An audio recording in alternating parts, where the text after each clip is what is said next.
यसो क्रिस्टको नाममा सबैजनालाई जय मसीह। आज चाहिँ शनिबारको दिन अनि आज चाहिँ म चर्च जान लागेको छु। आज मौसम यस्तो रमाइलो छ अनि अहिले चाहिँ म एकदम चर्च जाँदैछु हैन। आज चाहिँ नयाँ ठाउँमा भर्खरै अब सुरु हुन थालेको छ। त्यस ठाउँमा चाहिँ संगति अनि त्यस ठाउँमा चाहिँ संगति गर्नको लागि चाहिँ हाम्रो टिमहरु जाँदैछौँ हामी। अनि त्यस ठाउँमा चाहिँ भर्खर सुरु हुन लागेको ठाउँ हो। त्यस ठाउँमा चाहिँ यस्तो बाबा यो ठाउँको नाम चाहिँ भेडियाई भन्ने ठाउँ हो। यस ठाउँ चाहिँ एकदम रमाइलो छ है। यस ठाउँमा चाहिँ मानिसहरूले चाहिँ हैन त्यो गाउँ खेती चाहिँ एकदम धेरै गर्ने क्या। एकदम त्यो यस्तो मजाले क्या त्यो हामी हेर्न सक्छौँ। यस ठाउँमा चाहिँ त्यो खेती नै गाउँ मात्रै खेती गर्ने क्या। यहाँको मानिसहरू यस्तो मेहनती हैन। यस्तो घाममा पनि मानिसहरू यस्तो धेरै मेहनतका साथ काम गर्छन्। यहाँको मानिसहरू यस्तो परिश्रमी गरेर हैन जीविकोपार्जन गर्छन्।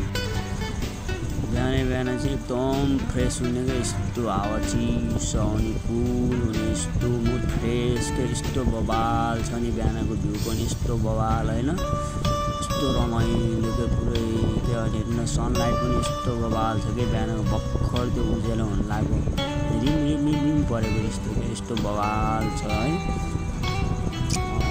यो चाहिँ अहिले बस्तीभित्र जाँदैछ है। यहाँको बस्ती चाहिँ एकदम भनौँ न त्यो माटोले लिपेर हैन बाँस बारेर यस्तो मजाले बनाएर चाहिँ मानिसहरू चाहिँ बसोबास गर्छन् है।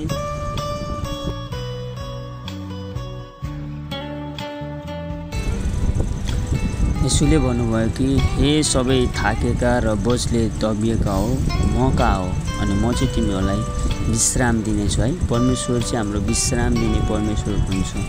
हामी चाहिँ हैन आइतबारदेखि शनिबार शुक्रबारसम्म चाहिँ हामी काम गरेर चाहिँ एकदमै हामी थाकेका हुन्छौँ, एकदमै थकित हुन्छौँ। अनि परमेश्वरले चाहिँ शनिबारको दिनलाई चाहिँ विश्राम दिन चाहिँ त्यसै भन्नुभएको होइन रहेछ कि। हामी जब थाक्छौँ हैन काम गरेर हामी जब थकित हुन्छौँ, जब हामीलाई विश्राम चाहिन्छ अनि शनिबारको दिन चाहिँ परमेश्वरले चाहिँ एउटा विश्राम दिन भनेर चाहिँ भन्नुभयो है।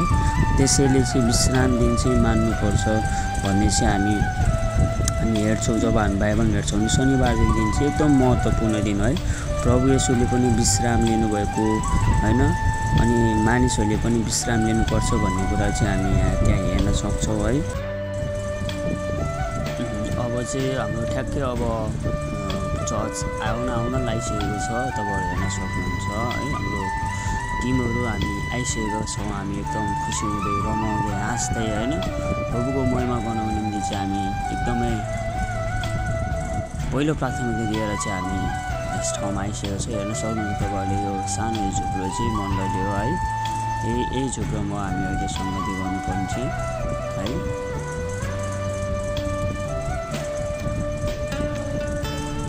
बवाल भयो है। यस्तो राम्रो क्या।